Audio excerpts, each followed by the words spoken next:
உறைபனியால் உதகை முழுவதும் கடும் குளிர் நிலவி வந்த நிலையில் அங்கு உறைபனியின் தாக்கம் மேலும் அதிகரிக்கும் என வானிலை ஆய்வு மையம் அறிவித்திருந்தது.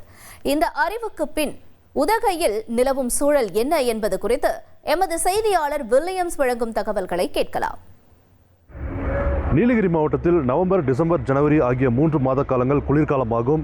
இந்த குளிர்காலங்களில் நீர்ப்பனி துவங்கி படிப்படியாக உறைபனி பொழிவு காணப்படும். ஆனால் இந்த ஆண்டு மழை மற்றும் வெள்ளம் புயல் காரணமாக இந்த பனிப்பொழிவு தாமதமாகவே தொடங்கியுள்ளது. குறிப்பாக நவம்பர் மாதத்தில் துவங்க வேண்டிய இந்த பனிக்காலமானது டிசம்பர் மாதத்தில் துவங்கியது. கடந்த 18 நாட்களாகவே நீலகிரி மாவட்டம் உதகையில் உறைபனியின் தாக்கம் அதிகரித்தே காணப்பட்டது.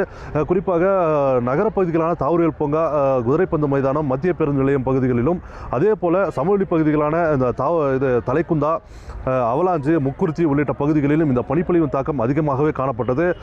குறைந்தபட்ச வெப்பநிலையாக தலைக்குந்தா மற்றும் அவலாஞ்சி உள்ளிட்ட பகுதிகளில் -3, -4 டிகிரி வரை பதிவானது. அதே போல தாவரியல் பூங்கா உள்ளிட்ட நகர பகுதிகளில் -2 டிகிரி வரை இந்த வெப்பநிலையானது பதிவாகினது. இந்த பனியின் காரணமாக கடும் குளிர் நிலவுவதால் உள்ளூர் மக்களின் இயல்பு வாழ்க்கையானது கடுமையாக பாதிக்கப்பட்டது. இருந்த போதிலும் இந்த பனிப்பொழிவை காண கேரளா, கர்நாடகா உள்ளிட்ட வெளி மாநிலங்களிலிருந்தும் தமிழகத்திலிருந்தும் ஏராளமான சுற்றுலா பயணிகள் இந்த தலக்குந்தா உள்ளிட்ட பகுதிகளில் இந்த பனிப்பொழிவை கண்டு ரசித்து வந்தனர். இந்த நிலையில் வானிலை ஆய்வு மையம் உதகை போன்ற மலைப்பிரதேசங்களில் உறைபனியின் தாக்கத்திற்கு வாய்ப்புள்ளதாக ஒரு எச்சரிக்கை விடுத்திருந்தது. ஆனால் அந்த எச்சரிக்கை மாறாக இன்று உறைபனியின் தாக்கமானது சற்று குறைந்தே உள்ளது. அதாவது நீர்ப்பனியின் தாக்கம் கூட இல்லாத அளவுக்கு இன்று உறைபனி பொழிவானது காணப்படுகிறது. படிப்படியாக இந்த உறைபனியின் தாக்கமானது அதிகரிக்கக்கூடும் என எதிர்பார்க்கப்பட்ட நிலையில் கடந்த சில தினங்களுக்கு முன்பு இந்த தற்பொழுது நாம் இங்கு நின்று கொண்டிருக்கிற இந்த தலைக்குந்தா பகுதியானது ஒரு மினி காஷ்மீர் போலவே காட்சியளித்தது. அதாவது நிறுத்தி வைக்கப்பட்டிருந்த வாகனங்கள் மீதும் புல்தரைகள், செடி கொடிகள் மீதும் அடர்ந்த பனி பொழிவு காணப்பட்டது. இதனை சுற்றுலா பயணிகள் கண்டறிந்தவாறு மகிழ்ச்சியோடு திரும்பி சென்ற நிலையில் இன்று இந்த தலைக்குந்தா பகுதிக்கு வந்த சுற்றுலா பயணிகள் ஏமாற்றத்துடனே திரும்பி சென்றதாக கூறுகின்றனர்.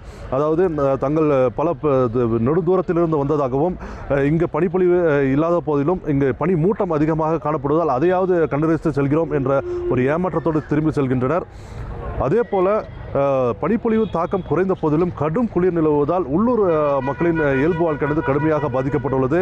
வானிலை ஆய்வு மையம் அறிவித்தது போல இன்னும் 2 நாட்களில் உறைபனியின் தாக்கம் அதிகமாக இருக்கும் என்ற ஒரு எச்சரிக்கை இனிவரும் நாட்களிலும் இந்த உறைபனியின் தாக்கம் இருக்கலாம் என எதிர்பார்க்கப்படுகிறது.